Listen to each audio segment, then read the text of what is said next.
اهلا وسهلا بيكم معايا في فيديو جديد. الفيديو ده انا بصوره لكم دلوقتي، هينزل لكم في نفس الوقت اللي انا بصوره فيه.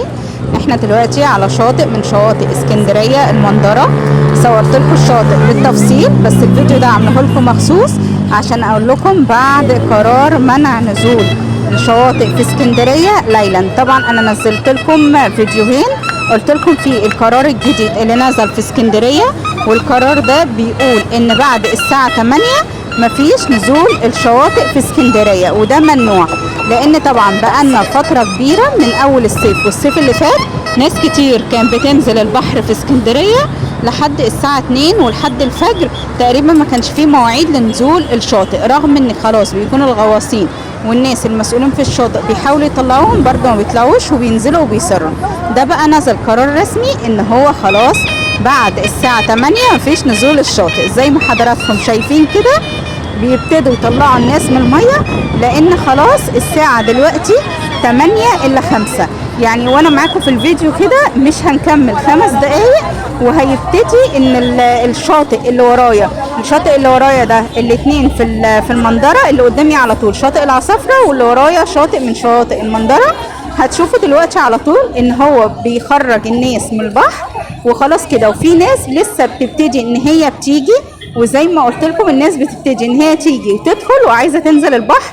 بس طبعا انا دلوقتي حضر مشكله ان ناس لسه داخله وعايزه تنزل البحر، وازاي هم لسه جايين وما ينزلوش البحر. طبعا احنا بنعمل الفيديوهات دي وبننزلها عشان نعرف حضراتكم ان خلاص ما بقاش في نزول بعد الساعه 8.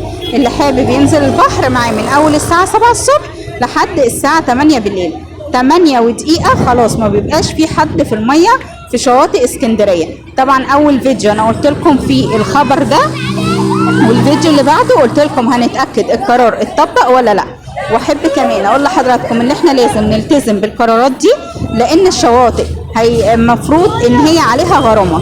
الغرامه دي لو هم ما طلعوش الناس من الميه، الشاطئ واداره الشاطئ والمسؤولين على الشاطئ هم اللي هيتحاسبوا. فالمفروض ان احنا نتعاون معاهم ومحدش يحاول اللي هو ينزل البحر بعد الساعة 8، لأن الموقف اللي حضرته دلوقتي إن في ناس دخلت، وبعد ما دخلت وفي يافطة محطوطة إن ممنوع نزول البحر بعد الساعة 8، وقال لهم على البوابة دخلوا حابين إن هم يعملوا مشكلة وينزلوا برضو البحر. هو القرار معلن، يعني الناس اللي بتنزل فيديوهات وأنا من ضمنهم على اليوتيوب نزلوا القرار ده، والقرار انتشر على السوشيال ميديا، غير إن كل الشواطئ قالت عليه.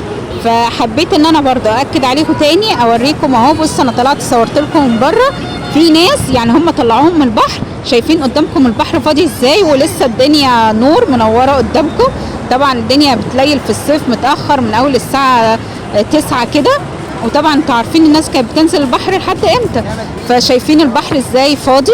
اللي حابب يدخل ويقعد على الشاطئ يقعد، لكن نزول الميه لا، ممنوع خلاص بعد الساعه 8. وكده بقى انا قلت لكم ان احنا هنأكد عليكم ان فعلا القرار اتطبق ولا لا في الشواطئ. انا كده لفيت على كذا شاطئ، كذا شاطئ بينفذوا القرار وناس كتير متعاونة، سواء المصيفين او من اهل اسكندرية اللي منورين، سواء المصيفين او اهل اسكندرية منورين الشواطئ كلها، وناس بسيطة جدا هم اللي مش متعاونين وعايزين ينزلوا البحر في الوقت المتأخر ده، او مش هنقول وقت متاخر لان احنا في صيف والساعه 8 لسه بتبتدي الناس تخرج في الوقت اللي هو خارج المسموح بيه في القرار الجديد.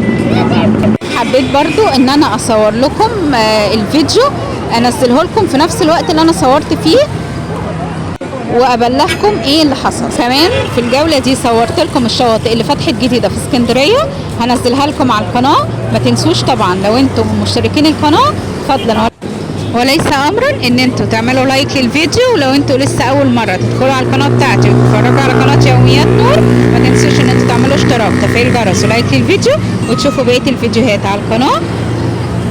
واشوفكم فيديو جديد على خير ومع السلامه.